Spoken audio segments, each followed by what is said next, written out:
Madam Eileen Ogola and the family of the late General, our CDF, Francis Omondi Ogola, Your Excellency the President and Commander-in-Chief of the Kenya Defense Forces, Dr. William Samoei Ruto, High Excellency First Lady Mama Rachel Ruto, Your Excellency Deputy President, Honorable Rigathi Gachagua, and Mama Dorcas Gachagua, Your Excellency the Prime Cabinet Secretary, Musalia Mudavadi, Speakers of the National Assembly and Senate, the Chief Justice and President of the Supreme Court, Honorable, Right Honorable former Prime Minister, Raila Odinga, Cabinet Secretaries and Principal Secretaries present, and all senior government officials invited, Governor of Nairobi County, service commanders, honorable members of the House Committee on Defense, Intelligence and Foreign Relations, members of the Diplomatic Corps, the KDF fraternity, our families, distinguished ladies, distinguished gents, ladies and gentlemen.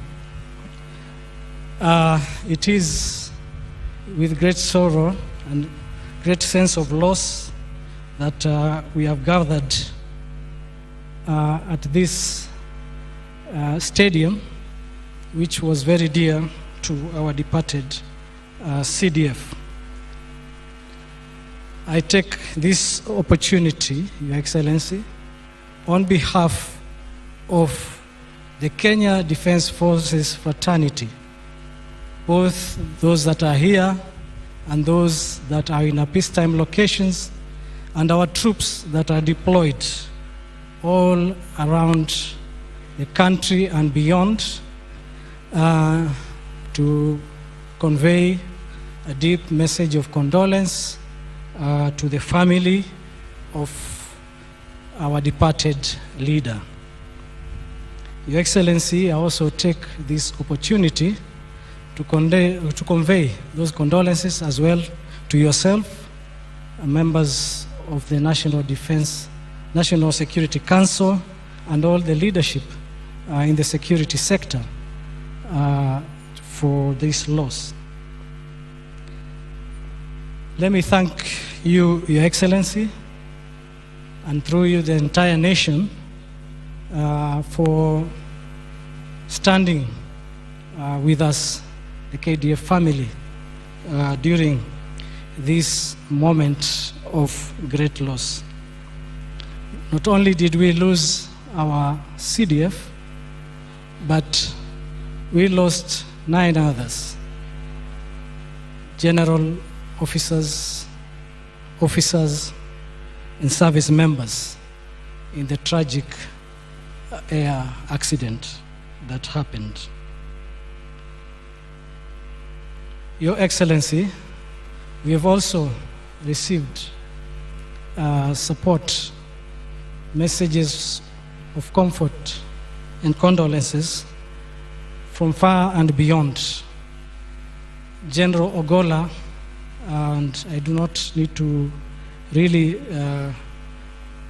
go over again describing what kind of a person he was, because the family has said that, as well as the principal chaplain, and we all knew him.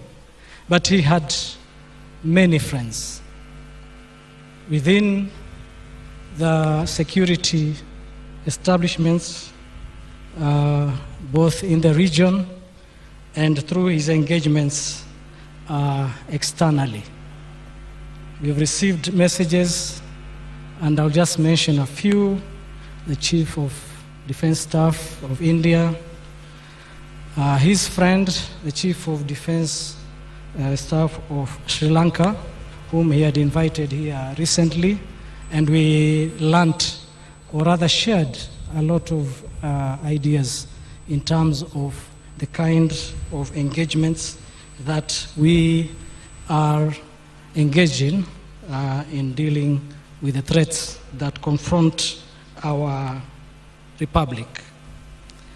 There's also the General Mbadi, UPDF, who is the immediate former CDF, who worked very closely. The CDF of Burundi, who will be with us tomorrow, and many others.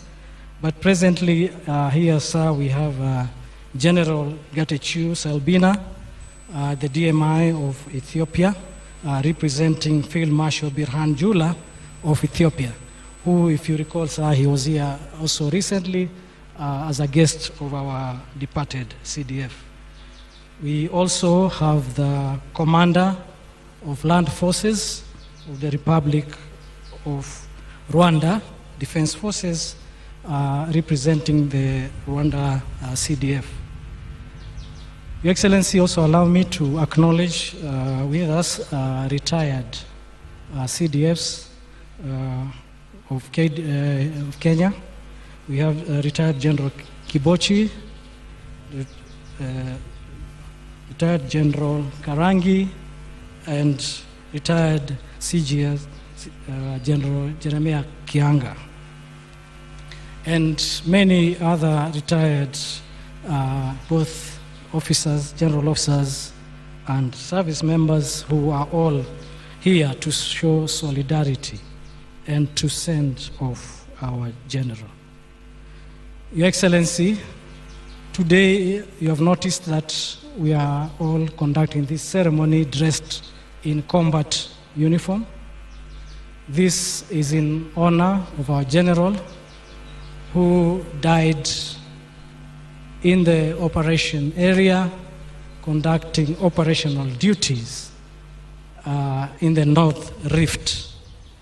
And sir, like I mentioned to you earlier, last week we spent a lot of time meeting with the field commanders, service commanders and all, discussing ways and means and planning how to continue advancing our operations and making the country secure.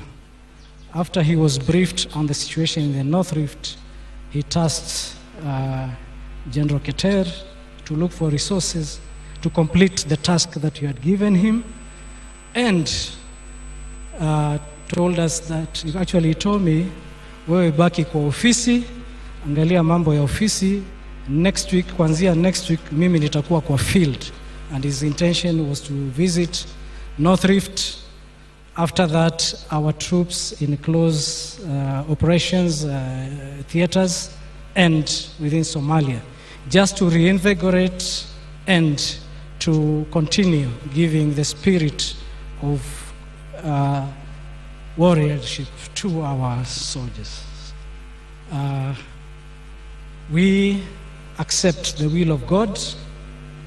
Your Excellency, my duty is to assure you that the Kenya Defense Forces remains strong despite the loss. We are continuing with our duties of securing our country just like the general would have wanted us. And his passing will only give us the impetus to do more. Sir, you have seen a son of a general. That spirit reflects the general and it transcends to all of us. I will not, sir, go into detail again, like I said, but I will just finish by saying that the general was a very visionary leader. He leaves behind with us his visionary, his vision and the documents that we have developed to make KDF better. He was a very decisive commander and leader. He was very fair, firm but very fair when he dealt with situations. He would be considerate of actions before he took them. So, sir, and this, as we have heard, is grounded on his strong professional grounding, his spiritualism, his intellectual abilities, and family background. These, Your Excellency, are what defines our departed general. So, sir, we felt that this was a good event for the entire KDF, and for those that will not be able to continue and with us in the journey to give him his final respects, to come here and send off our general in a very, in this ceremony of military honors. Thank you, Excellency. And with those said, let me invite our Cabinet Secretary, who worked closely with General Ogola as our leader, to give his remarks and continue with the program. Thank you, sir.